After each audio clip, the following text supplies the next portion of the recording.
Well, hello there. I'd like to talk about the number one secret in selling your services in any situation. Many consultants are accidentally positioning themselves as underpaid amateurs. Now, I know that sounds a bit strong, but please hear me out. Here's what I mean. When we watch a world class tennis player serve an ace at Wimbledon, we're witnessing the result of thousands of hours of practice.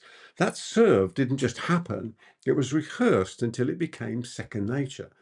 The same applies to actors delivering a flawless performance night after night, or musicians playing a complex piece and doing it without missing a note. Yet here's the fascinating paradox.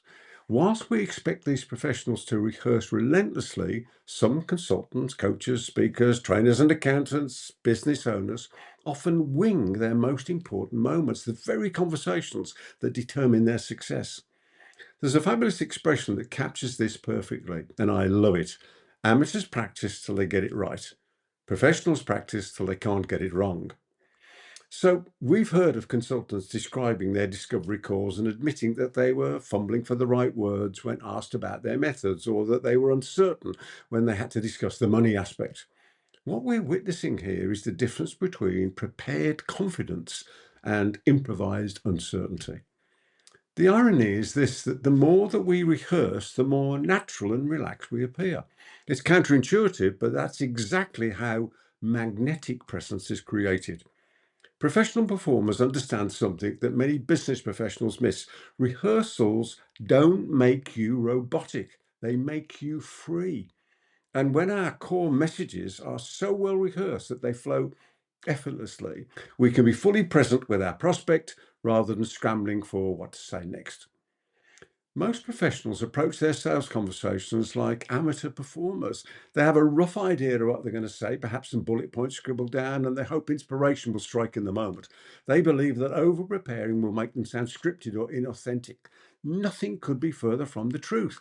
This approach creates exactly the opposite result. When someone hasn't rehearsed, their key messages often sound uncertain. They use filler words, like, sort of. And worse that, they oversell because they're not confident in their core value proposition. We need to rehearse our essential business conversations with the same dedication that a concert pianist brings to a performance of a lifetime. This means practicing our questions till they sound conversational. After all, the selling takes place in the gathering stage as people sell themselves in their answers to our well-crafted questions. It means rehearsing our method explanations until they're crystal clear and knowing the money conversation so well that we can deliver everything we need to say with a quiet confidence. At one of my paid up club live meetings, I saw a fellow member deliver a fabulous presentation that was so obviously well rehearsed. Their confident, natural delivery made every word count and held the room's complete attention. The magic happens when our rehearsed content becomes so natural that it doesn't sound rehearsed at all. This is what creates that magnetic presence that premium clients find irresistible. So let's look at our rehearsal strategy. And my suggestion would be that you could start by implementing this idea as soon as possible. Let's identify by identifying the 6 essential business conversations. Which are these? Number one, what I call the elevator pitch. You and I know we're not going to deliver this in a lift or an elevator. However, you know exactly what I'm talking about. Then next is the series of questions that enable you to discover what it is that your potential client is looking for, on the basis that you need to know what they're looking for to see if it matches what we're able to offer. Next, how we explain exactly what we do to a client. And I'd suggest that we use my version, which is this. When we're describing our offering, remember, this isn't the offer, that's the money side, this is the offering, then we describe what it is, what it has, what it does, and why we've decided to do it in this way. And it's this why we've decided to do it like this that sets us apart from everybody else.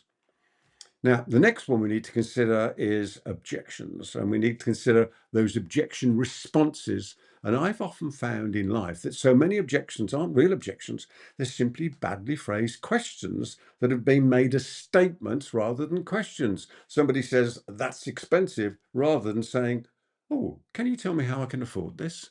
The first was a statement, the second was a question.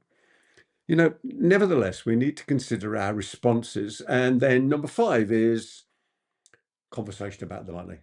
what I would call the offer stage, not the offering, but the offer. And number 6, how we actually ask for the business. That certainly wants crafting and rehearsing and perfecting. We need to rehearse each and every one until we can deliver each one naturally, without notes, and of course, with complete confidence. I'd even suggest you could practice them in front of a mirror, or you could record yourself, or you could run through them during a period when you're out walking or exercising. As we both know, the goal isn't perfection, it's fluency. When we master this approach, something remarkable happens. I'm sure you'll find this.